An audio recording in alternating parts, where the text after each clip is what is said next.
Welcome to my new YouTube channel physics Lok. और आप सभी का एक बार फिर से मेरे इस नए यूट्यूब चैनल में हार्दिक स्वागत है। The motive behind starting this channel is to help the students which are trying to appear in the 12th board examination of the Uttar Pradesh Shiksha Parishad, right. तो जिन भी स्टूडेंट्स को इस बार 12th की परीक्षा में अपियर होना है उनके लिए मैं ये वीडियोस बना रहा हूँ, वो भी फिजिक्स के स्ट्रीम में, भौतिक विज्ञान के सब्जेक्ट के लिए। तो जिन भी स्टूडेंट्स की प्रिपरेशन एवरेज मोड में चल रही है तो उनके लिए ये वीडियोस हेल्पफुल होंगे, क्योंकि मैं सारे के सारे न्यूमेरिकल्स को कवर कराऊंगा। साथ ही साथ हम लोग कुछ कॉन्सेप्ट्स को भी देखेंगे वन बाय वन, जिससे कि एक आपका रिवीजन काइंड ऑफ चीज़ हो जाए। और जिन स्टूडेंट्स को यूपी बोर्ड के हैं और हिंदी में पढ़ने की इच्छा है तो उनके लिए भी ये वीडियोस हेल्पफुल साबित होंगे, क्योंकि मैं most of the content Hindi में ही कोशिश करूंगा कि आप तक पहुंच सके। इसके साथ साथ इन वीडियोस में हम लोग बात करेंगे कि एक अच्छा उत्तर कैसे लिखा जाए, एक अच्छा कंटेंट कैसे लिखा जाए for the examination point of view से, राइट। तो अब बात करते हैं सबसे पहले लेक्चर के बारे में। और सबसे पहले लेक्चर में हम लोग बात करेंगे सबसे पहले अध्याय के बारे में, जिसका कि नाम है वैद्युत आवेश तथा क्षेत्र। तो देखिए, कुछ इस तरीके से स्टार्ट करेंगे क्योंकि कुछ महत्वपूर्ण बिंदु मैं इसमें आप लोगों को बताऊंगा। उसके साथ साथ हम लोग अति बहुविकल्पीय प्रश्न, लघुत्तरीय और दीर्घोत्तरीय प्रश्नों को भी यहाँ पे एनालाइज करेंगे, जिससे कि ऑन एन एवरेज हर एक यूनिट फटाफट से हम करते चले जाएं। जैसा कि आप लोगों को पता है कि अब जो एग्ज़ाम शुरू होने वाला है अभी इसी मंथ में स्टार्ट होने वाले हैं, और जो भौतिक विज्ञान की परीक्षा है वो 1 मार्च को है हमारी। तो अभी हमारे पास एक अच्छा खासा टाइम है। अगर हम लोग थोड़ा थोड़ा टाइम लगाएंगे तो आप इन वीडियोज़ की हेल्प से अपना पूरा का पूरा सिलेबस रिवाइज कर सकते हैं। इसके साथ साथ आप अपने न्यूमेरिकल्स की प्रैक्टिस भी कर सकते हैं। तो आप यहाँ पे देख सकते हो कि मैंने लिखे कुछ महत्वपूर्ण बिंदु लिखे हुए हैं। ये आपके वो पॉइंट्स हैं जिनको आपको रिमेंबर रखना है, जिन पे भी कि डायरेक्ट क्वेश्चंस आपको एग्जामिनेशन में मिल सकते हैं। तो आइए स्टार्ट करते हैं। तो देखो, जो सबसे पहली चीज़ है जो यूनिट 1 है, दैट इज वैद्युत आवेश तथा क्षेत्र, है ना। अब आवेश कुछ होता होगा और उस आवेश के नियर अबाउट एक रीजन होगा जिसको कि हम लोग क्षेत्र कहते हैं। तो यहाँ पे जो सबसे पहला पॉइंट है वो क्या है, वैद्युत आवेश। तो यहाँ पे समझ लेते हैं कि वैद्युत आवेश होता क्या है बेसिकली, है ना। तो वैद्युत आवेश द्रव्य का वह गुण है जिसके कारण वह विद्युत तथा चुंबकीय प्रभाव उत्पन्न करता है तथा उसका अनुभव करता है, राइट। तो ये बेसिकली मैटर का वो गुण है जिसकी वजह से वो electric as well as magnetic field को उत्पन्न करता है ना। तो आवेश क्या हो गया, आवेश एक गुण हो गया, है ना। तो अब यदि अगर हम लोग आवेश की बात करें तो आवेश कितने प्रकार का हो सकता है, आवेश हो सकता है 2 प्रकार का, धनात्मक हो सकता है या फिर ऋणात्मक हो सकता है, ठीक है। धनात्मक को हम लोग पॉजिटिव साइन से कहते हैं और ऋणात्मक को हम लोग कहते हैं negative kind of thing, right. तो ये 2 तरीके का हमारा चार्ज होता है ना, 2 तरीके का ये विद्युत आवेश होता है। अब सेकंड इंपॉर्टेंट चीज है आवेश का संरक्षण का नियम, that means conservation of charge का एक लॉ होता है जो कि हमें ये बताता है कि charge can neither be created nor it can be destroyed but it can transfer from one place to another place. मतलब कि विद्युत आवेश को ना तो उत्पन्न किया जा सकता है ना ही नष्ट किया जा सकता है, राइट। ये खाली एक सतह से दूसरी सतह पे ट्रांसफर हो सकता है। इसलिए इस चीज को हम लोग क्या कहते हैं, विद्युत आवेश का नियम। ऐसे भी कह सकते हैं कि अगर एक सिस्टम में, एक निकाय में टोटल जो आवेश जो होता है वो संरक्षित रहता है, वो कभी भी कम या ज्यादा नहीं होता, वो एक चीज से दूसरी चीज पे ट्रांसफर हो सकता है, स्थानांतरित हो सकता है। तो इसको हम लोग क्या कहते हैं, आवेश के संरक्षण का नियम। यहाँ पे जब आवेश की बात चल रही है तो एक चीज और देख लेते हैं। अगर हमारे पास एक पॉजिटिव आवेश है, ठीक है, तो पॉजिटिव आवेश अगर है और तो उससे निकलने वाली जो उसका जो प्रभाव होगा वो कैसा होगा, वो प्रभाव जो होगा वो आउटवर्ड होगा, राइट। कैसा होगा, बहिर्मुखी होगा, है ना। तो जो ये एरो जो दिखा रहे हैं, ये एरो क्या दिखा रहा है, बहिर्मुखी। इसका जो प्रभाव है वो कैसा है, बहिर्मुखी है। इसी के साथ साथ अगर हम लोग नेगेटिव चार्ज की बात करें, नेगेटिव आवेश की, तो इसका जो प्रभाव है वो कैसा होता है, अंतर्मुखी। तो ये 2 पॉइंट यहाँ पे आपको याद रखना है। अगर पॉजिटिव है, अगर धनात्मक विद्युत आवेश है तो उसका जो क्षेत्र होगा वो कैसा होगा, आउटवर्ड होगा, बहिर्मुखी होगा। और अगर निगेटिव है तो उसका कैसा होगा, अंतर्मुखी होगा, राइट। इसके अलावा एक इंपॉर्टेंट पॉइंट ये भी है कि जब भी हम चार्ज की बात करें, जब भी हम लोग विद्युत आवेश की बात करें, तो हम लोग यहाँ पे कैसे पता करेंगे कि वो विद्युत प्रभाव उत्पन्न करेगा या चुंबकीय प्रभाव उत्पन्न करेगा, राइट। तो यहाँ पे एक चीज और यहीं पे समझ लेते हैं कि जब भी आवेश या चार्ज एक स्टैटिक मोशन में हो, स्टैटिक अवस्था में हो, अर्थात चार्ज कहीं पर भी मूव नहीं कर रहा है, सपोज करो ये एक पॉइंट चार्ज है, ना ये इधर जा रहा है ना ये इधर जा रहा है, ये सिर्फ एक जगह पे स्टैटिक पोजीशन में है। तो जब भी चार्ज स्थिर होता है, जब भी विद्युत आवेश स्थिर होता है, तो वो क्या करता है, तब वो वैद्युत क्षेत्र या वैद्युत प्रभाव को उत्पन्न करता है, राइट। और जब यही चार्ज एक जगह से दूसरी जगह पे मूव कर रहा होता है, तो मूव करने की वजह से क्या होता है, जो प्रभाव उत्पन्न होता है वो कहलाता है चुंबकीय प्रभाव, या उसी को हम लोग क्या कहते हैं, मैग्नेटिक फील्ड भी कहते हैं। राइट। अब यहाँ पे अगले पॉइंट की तरफ चलते हैं जिसका की नाम है विद्युत क्षेत्र की तीव्रता, है ना। तीव्रता से क्या समझते हैं आप कि कितना इंटेंस है, what is the intensity of electric field. विद्युत क्षेत्र को हम लोग इंग्लिश में क्या कहते हैं दोस्तों, इसको हम लोग बोलते हैं इलेक्ट्रिक चार्ज। इसी क्रम में एक इम्पॉर्टेंट पॉइंट यहाँ पे ज़रूरी है याद रखना आप सभी छात्रों के लिए कि जो आवेश होता है उसके 3 विशेष गुणधर्म होते हैं, है ना, जिसमें कि जो फर्स्ट गुणधर्म की अगर हम लोग बात करें तो उसको हम लोग क्या कहते हैं, क्वांटमीकरण, राइट। दूसरे की अगर हम लोग बात करें तो दैट इज कॉल्ड योज्यता, और तीसरा जो है वो कहलाता है संरक्षण, है ना। यहाँ पे क्वांटमीकरण से क्या मतलब है कि जो चार्ज होगा that will always be a multiple of a particular quantized quantity, right. तो इसको हम लोग अगर ऐसे देखना चाहें तो टोटल चार्ज जो होगा वो Q n इंटू ई होगा, है ना। ई जहाँ पे क्या है, E is the charge on 1 electron, है ना, और n is number of electron. Similarly अगर योज्यता की बात करें, मतलब कि अगर एक पर्टिकुलर सिस्टम में, सपोज करिए कि एक सिस्टम है, ये एक निकाय है, इसमें अगर कुछ आवेश है इस तरीके से, तो जो इसका टोटल आवेश होगा वो इन टोटल धनात्मक और ऋणात्मक को जोड़ने के बाद जो रिजल्टेंट आएगा वो बेसिकली क्या होगा, इसका बीजगणितीय योग्य होगा, है ना। तो यहाँ पे 2 प्लस है तो ऐसे करके लिख सकते हो, प्लस कितने माइनस है, 4 माइनस। तो जब सॉल्व करोगे तो ओवरऑल क्वांटिटी क्या आएगी, निगेटिव और 2। तो मतलब कि टोटल इस सिस्टम में चार्ज कितना है, 2 के मात्रक में निगेटिव चार्ज है, राइट। तो इसको हम लोग क्या कहते हैं, योज्यता। और संरक्षण हम लोगों ने अभी देखा कि charge can not be destroyed, it can transfer from one place to another place. अब अगर हम लोग तीव्रता की बात करें, है ना, तीव्रता के लिए क्या कहेंगे, विद्युत क्षेत्र किसी बिंदु पर रखे परीक्षण आवेश के प्रत्येक एकांक आवेश पर कार्यरत वैद्युत बल को उस बिंदु पर विद्युत क्षेत्र की तीव्रता कहते हैं। और इसको किससे रिप्रेजेंट किया जाता है, ई वेक्टर से।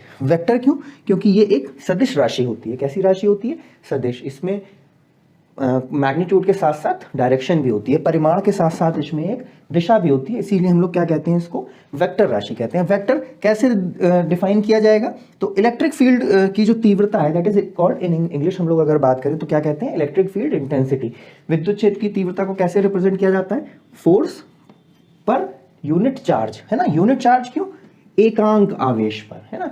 तो क्या मतलब हुआ, विद्युत क्षेत्र किसी बिंदु पर रखे परीक्षण आवेश, इंग्लिश में बात करें तो इसको टेस्ट चार्ज बोलते हैं, ना, पर के प्रति एकांक आवेश पर कार्यरत वैद्युत बल को उस विद्युत क्षेत्र की तीव्रता कहते हैं। यहां तक क्लियर है।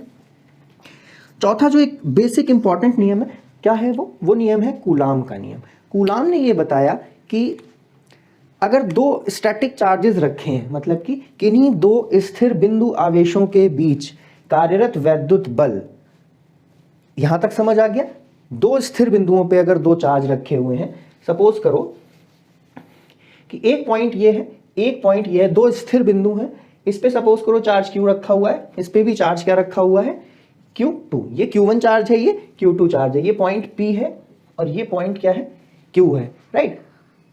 तो इनके बीच में जो फोर्स लग रहा होगा, जो बल लगेगा, वो किसके बराबर होगा, वह वैद्युत बल दोनों आवेशों के परिमाणों के गुणनफल के अनुक्रमानुपाती, मतलब कि डायरेक्टली प्रोपोर्शनल होगा, तथा उनके बीच की दूरी के वर्ग के व्युत्क्रमानुपाती होता है। तो याद रखो कि कूलाम का नियम क्या कहता है कि जो 2 स्थिर बिंदु आवेशों के बीच में जो फोर्स है वो किसके अनुक्रमानुपाती होता है, वह अनुक्रमानुपाती होता है उसके परिमाणों के गुणन के, ठीक है। और व्युत्क्रमानुपाती किसके होता है, उन दोनों चार्जों के बीच की दूरी के स्क्वायर के।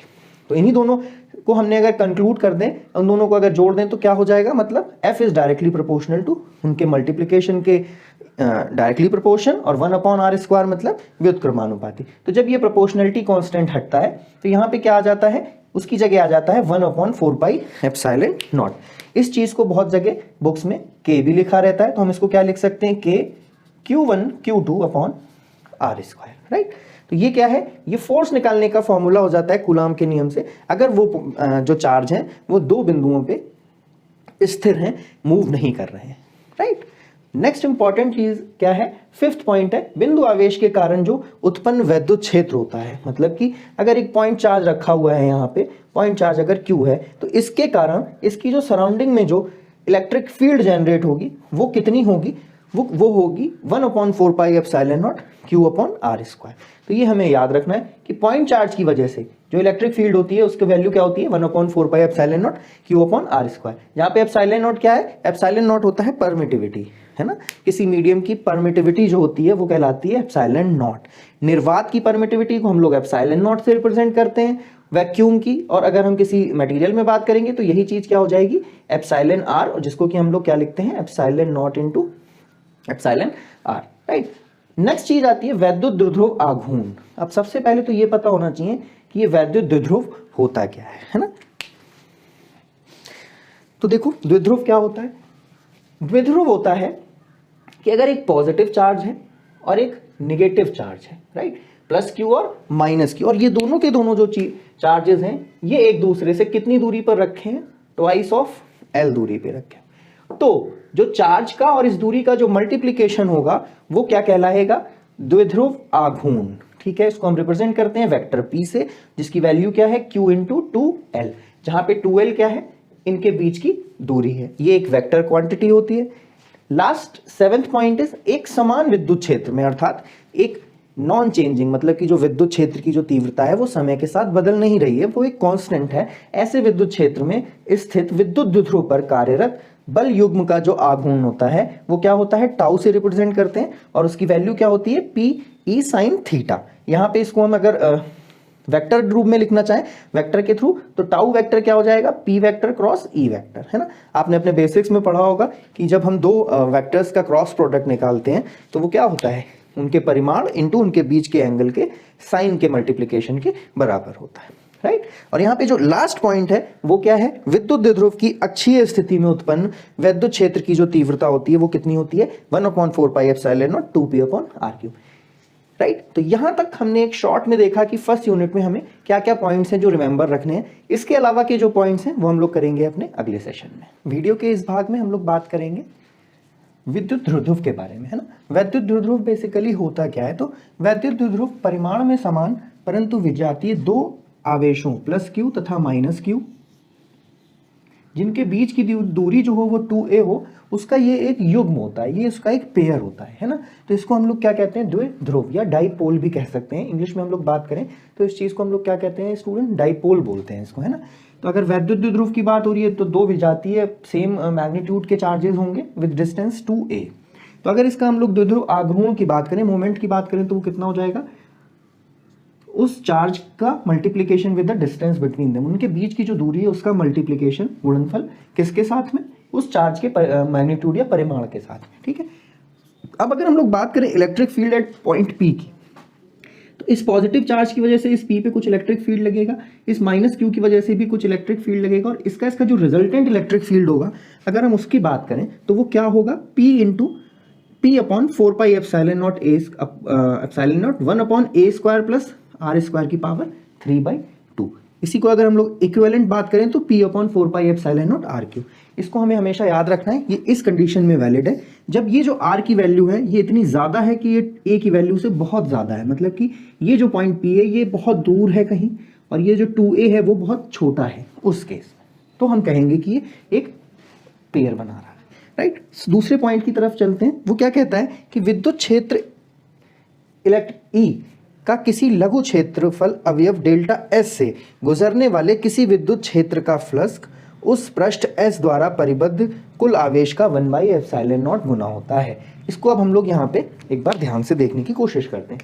तो देखो यहाँ पे हमने एक पॉइंट चार्ज लिया हुआ है जिसको कि हमने Q से रिप्रेजेंट किया है ना। अब इस Q के चारों तरफ अगर हम लोग एक इमेजिनरी सरफेस इमेजिन कर लें, एक ऐसा पृष्ठ इमेजिन कर लें, जैसे कि ऐसे समझ सकते हो, एक अगर फुटबॉल है तो फुटबॉल की जो सेंटर पे फुटबॉल के जो अंदर ओरिजिन होगा उस पर अगर चार्ज रखा हुआ है तो फुटबॉल की जो सरफेस है उसको हम लोग क्या कह सकते हैं, वो एक हमारा पृष्ठ कहला सकती है। उस पृष्ठ को हम लोग गॉस लॉ में उसको क्या कहते हैं, गॉसियन सरफेस कहते हैं। इसके अलावा हम लोग उसको हिंदी में बात करें तो क्या कह सकते हैं, पृष्ठ कह सकते हैं। तो उससे जो निकलने वाला जो टोटल फील्ड होगा वो किसके बराबर होगा, that field will be equal to the उस पृष्ठ द्वारा परिबद्ध कुल आवेश का 1/ε0। अगर फुटबॉल के अंदर जो चार्ज है वो Q है तो इससे निकलने वाला जो फ्लक्स होगा, अभिवाह होगा, वो कितना होगा, इसके अंदर वाले चार्ज का 1/ε0 टाइम्स। तो वही चीज यहाँ पे लिखी हुई है। अब देखो यहाँ पे चार्ज कितने प्रकार का हो सकता है, तो हम लोग अगर बात करें एक समान रैखिक आवेश के बारे में, रैखिक आवेश से क्या समझते हो? Uniform linear charge. मान लो एक वायर है, स्ट्रेट वायर है, और उसमें जो चार्ज है, सपोज करो uniform charge plus positive charge इसमें एक समान डेंसिटी के साथ, एक समान घनत्व के साथ डिस्ट्रीब्यूटेड है। तो यहाँ उसके, तो इसकी वजह से इस चार्ज से कुछ r दूरी पर अगर हम इलेक्ट्रिक फील्ड की बात करें तो वो इलेक्ट्रिक फील्ड क्या होती है? Lambda upon 2 pi epsilon naught r square into N cap. N cap जहां पे क्या है?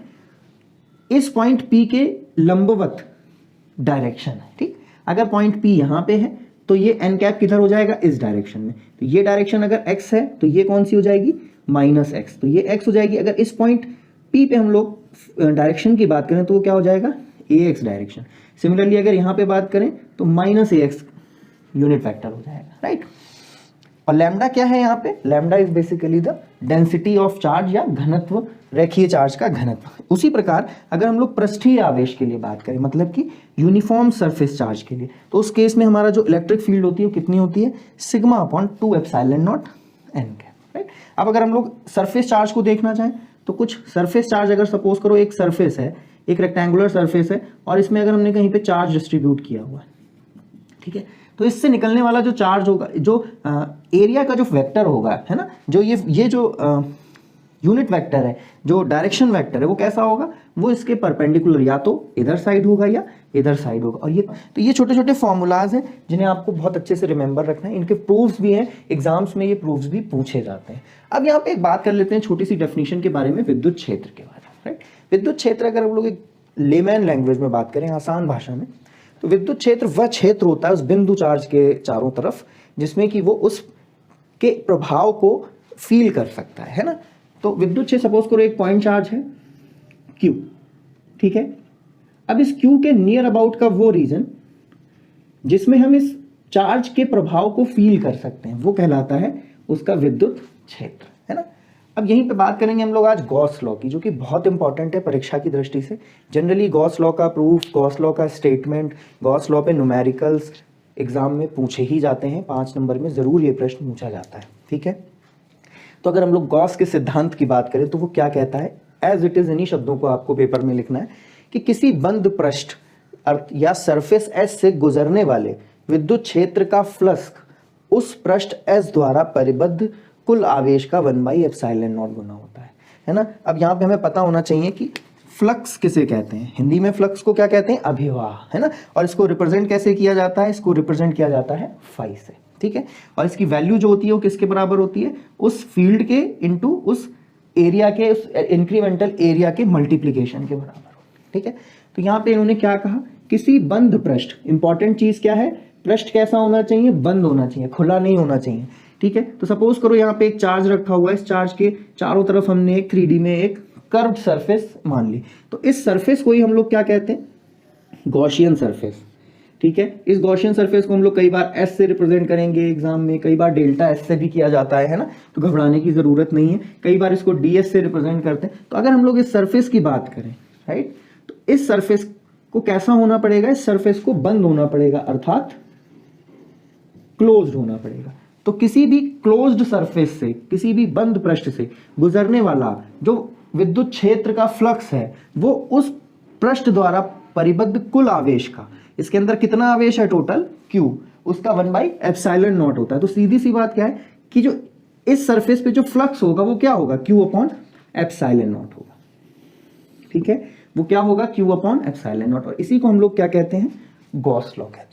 और अगर ये क्लोज्ड नहीं है, ये कुछ इस तरीके से ओपन है बाउंड्री, राइट, तो उस केस में गॉस लॉ जो होता है वो वैलिड नहीं होता है। उस केस में हम सिंपल क्या कह देते हैं कि इसके ऊपर जो इलेक्ट्रिक फ्लक्स है वो कैलकुलेट किया जा सकता है, या उसको हम पोटेंशियल डिफरेंस भी बोलते हैं, विभवांतर भी बोलते हैं, जिसे कि हम आने वाले वीडियोस में देखेंगे। तो यहाँ पे ये याद रखना है, गॉस का सिद्धांत क्या कहता है? किसी बंद पृष्ठ सरफेस एस से गुजरने वाला विद्युत क्षेत्र का जो फ्लक्स है, उस पृष्ठ एस द्वारा परिबद्ध कुल आवेश का 1/ε0 गुना होता है। और जो एक्सप्रेशन है वो क्या है? वो ये है कि phi is close loop integral E.dl is equal to 1/Q/ε, right. यहाँ पे ये चीज हमेशा याद रखो, ये क्लोज्ड लूप इंटीग्रल है, मतलब कि ये हमेशा यहाँ पे गोल सर्किल जरूर बनाना है और यहाँ पे एस जरूर लिखना है, ठीक है।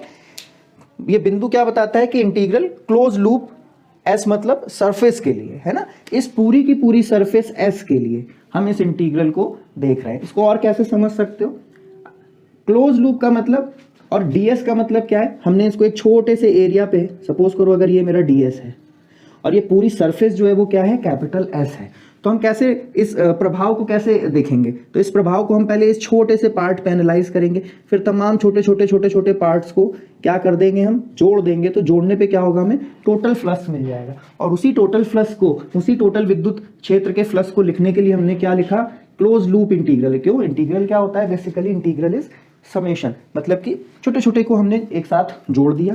और किस चीज को जोड़ा, जो उससे आने वाली उस पर्टिकुलर ds क्षेत्रफल पे इलेक्ट्रिक फील्ड थी उसके मल्टीप्लिकेशन को, और इसकी जो डायरेक्ट वैल्यू जो होती है, गॉस ने ये सिद्ध किया कि वो वैल्यू होती है इस सरफेस के अंदर जो चार्ज है उसका 1/ε0। अब आने वाले सेशंस में हम लोग बात करेंगे बहुविकल्पीय प्रश्नों की, न्यूमेरिकल्स के बारे में, सारे के सारे जो फॉर्मूलाज हैं इन पे डिपेंड करके जो भी न्यूमेरिकल्स अब तक एग्जाम में पूछे गए हैं उन सभी के बारे में हम लोग अपने आने वाले वीडियो में बात करेंगे। तो बने रहिए मेरे साथ मेरे इस यूट्यूब चैनल में। दोस्तों, अगर आप लोगों को ये यूट्यूब वीडियो पसंद आ रहा हो, आपकी तैयारी में कुछ योगदान दे रहा हो, तो प्लीज़ मेरे चैनल को सब्सक्राइब, लाइक और शेयर करना ना भूलें। और यदि अगर कोई भी समस्या है तो आप मुझसे मैसेज करके भी पूछ सकते हैं, नंबर मैंने वीडियो के डिस्क्रिप्शन बॉक्स में दे रखा है।